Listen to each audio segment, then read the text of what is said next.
Hello students, welcome to Eduauraa. I am Professor Dinesh Ahirao, your faculty for Indian Polity. Now let's discuss about the vacancy in the office of Vice President.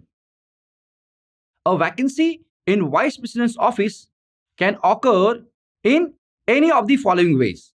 First is on expiry of his tenure of 5 years. Second, by his resignation. Third, on his removal. Fourth, by his death. Fifth, otherwise. For example, when the election of Vice President is declared void, or when the Vice President becomes disqualified to hold the office of Vice President.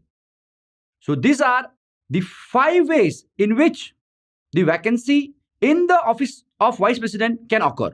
When the vacancy is going to be caused by the expiration of the term of the sitting Vice President, an election to fill the vacancy must be held before the expiration of the term.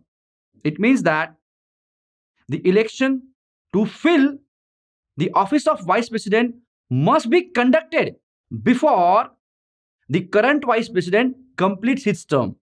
If the office of Vice President falls vacant by resignation, removal, death, or otherwise, then election to fill the vacancy should be held as soon as possible after the occurrence of the vacancy. Well, here carefully note that the Constitution of India does not prescribe the time limit within which election to fill vacancy of Vice President should be held. It merely says that election to fill vacancy to the office of Vice President should be held as soon as possible.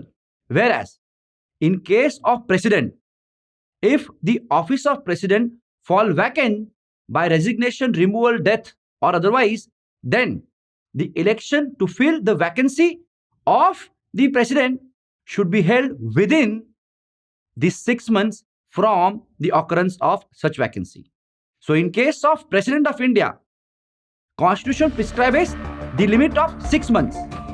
Whereas in case of Vice President, Constitution merely says that election to fill the vacancy should be held as soon as possible.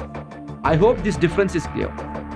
Then, the newly elected Vice President remains in office for a full term of 5 years from the day he assumes charge of his office. I hope it is clear.